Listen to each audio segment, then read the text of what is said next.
Okay guys, so excuse the current mess here. I have a bunch of substrate for another project, but here we have my 75-gallon radiator slider tank that normally has one very large adult radiator slider in here. And earlier today, I let Charlie walk around, and Charlie is my juvenile green iguana here.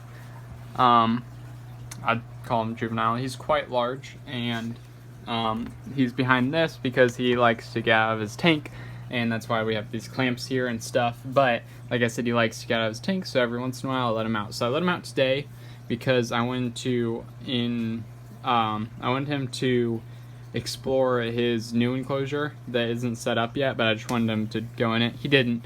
He went everywhere else in the room, and one of those places was on this pile. Sorry, I'm washing my bed. On this pile of stuff, he climbed up here, and then he climbed on the side of this and was going to go in there. And I was alright with that because I kind of wanted him to swim around.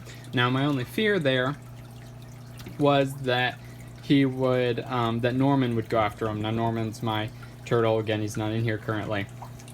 And I was worried about that, but I didn't worry too much. So what happened, I think, is he tried to slide down here, and he either splashed water or he touched the bulb, the heat bulb. As you can see, it's not there. Well, it's because it's broken. Yeah, he broke it. So basically with these heat bulbs, the heat bulbs that I personally recommend to use, this is an example right here, they are quite dangerous actually.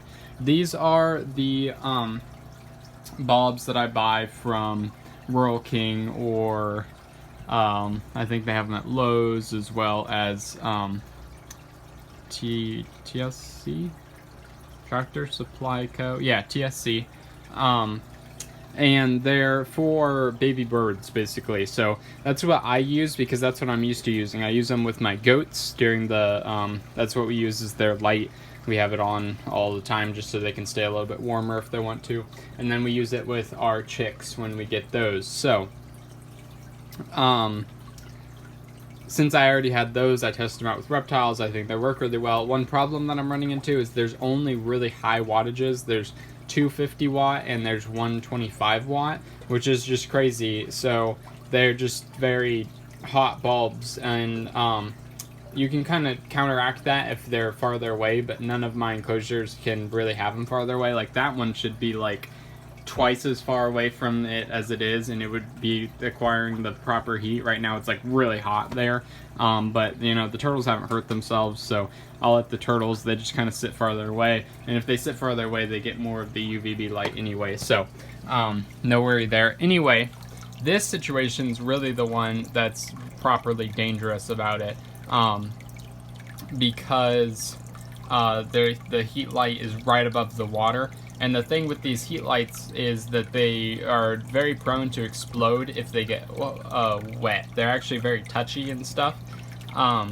So this is definitely something that you want to watch out for. In the future, I want to look into heat bulbs more because I don't know why, but I just have something against buying like heat bulbs for reptiles. I don't know why. Maybe it's just a me thing.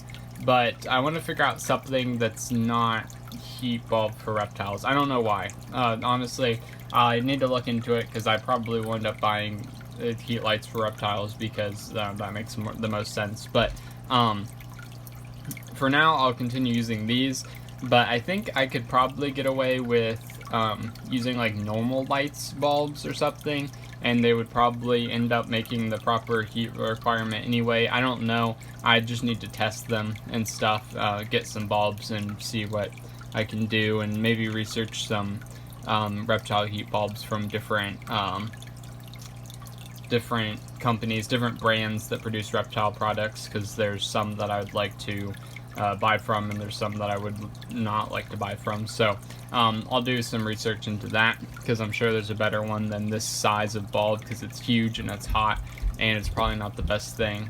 And just sitting here looking at this, it's probably not the best thing that most of my basking area is underwater. So he doesn't get up on the dry area like he will, but he normally kind of sits in the water as well, which isn't the best thing. You want him to be able to completely dry off, so I will be moving him into a different enclosure pretty soon. It'll actually be a 55 gallon. I'm going to be moving him outside. I'm alright with that. I'm not moving this tank again because I'm scared I'll break it. I just would like to leave it here, so I'm fine with moving the 55 gallons, though. They're much easier, and I can move them myself just fine, so I'll go ahead and do that, and maybe I'll figure out a more proper basking area for him to dry off, and then maybe I'll do something similar to this. I really like this one because it works very well. They get in and out of the water just fine, and they have tons of area to be up there and completely dry off, so maybe I'll do something like that for him here. I also kind of like the naturalistic type of thing that this provides, but basically, so what happened, to kind of explain the mess here and everything, is Charles, I guess, jumped down here. I was across the room at my desk working on studying, and he jumped down, I guess, kind of onto this thing, and he was down there against there, and as soon as he jumped down, I hear a crack and the explosion, I guess. I could tell exactly what it was, really. So I came over here, looked at it. There was a piece of big glass floating in the water, and then all these pieces, and then there's a bunch of pieces on there, and yeah, I haven't moved them yet. So immediately what I did is I think first thing I did is I grabbed Norman out of the tank really quickly. Then I ran and got gloves because I was either going to have to pick up the glass or pick up Charlie, because I was worried about Charlie as well, getting glass on him. And Norman was down here, so hopefully he didn't do anything with the glass, but I reacted very quickly. Luckily, I was in here during that time. I generally don't leave Charlie out for while I'm not in here, but I went ahead and grabbed Norman, threw him in a bucket. He's still in that bucket. He's fine.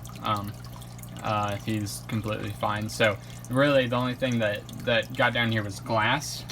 If the bulb would have came out, which would have been pretty bad, or if it was still connected. As you can see, I unplugged this, which is very important because those wires are still out there, and I don't know if they're gonna, do stuff and whatnot. So I'm probably gonna have to get in there with pliers, make sure that this is the right thing, because I have lots of cords back there and stuff, as you can see, and go ahead and yank that one out and put a new bulb in. Luckily, I got one, or I already have one to put in there.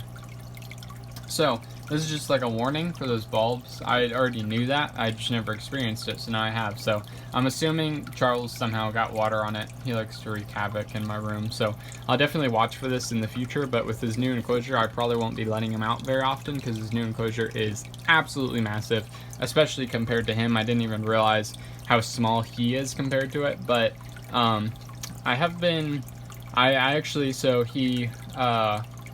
I left the room for some reason, to get something maybe, and I don't think it was the gloves. Maybe it was the gloves. No, it wasn't.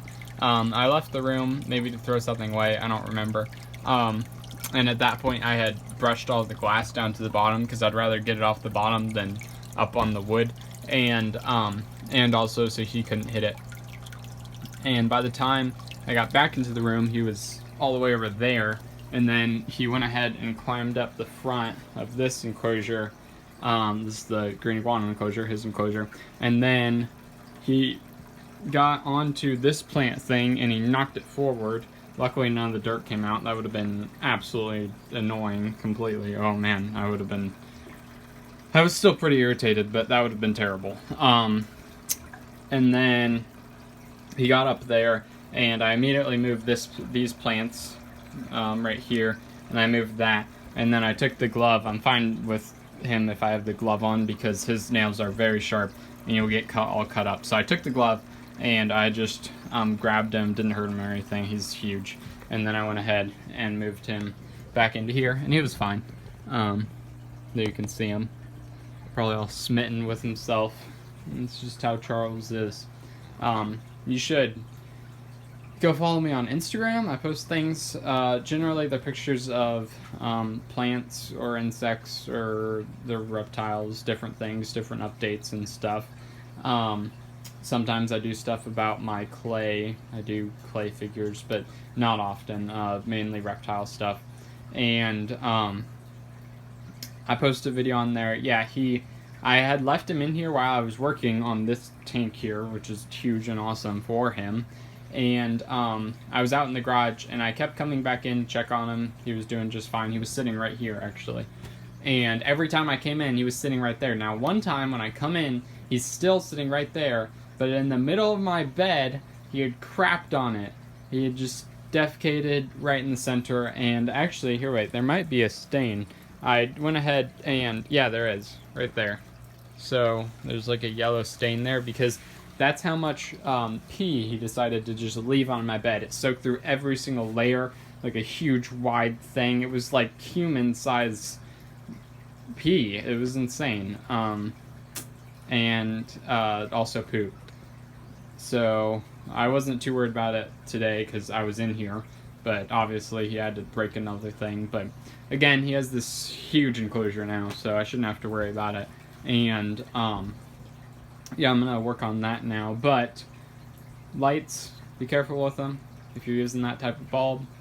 You should be careful with any bulb anyway.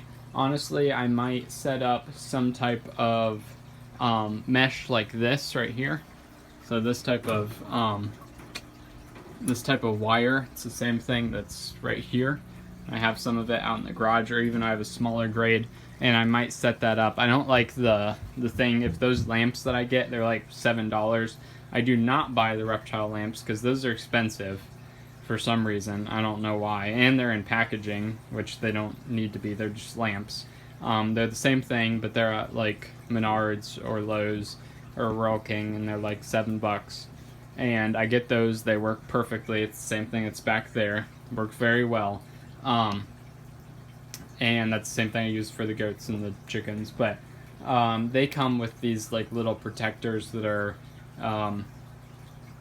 they're just like one line from this way and then one line from this way, because these are supposed to be, they're not supposed to be sitting on an enclosure like this. They're actually supposed to be like hooked onto something with a dealie, but I don't really like those because I don't feel like they do anything.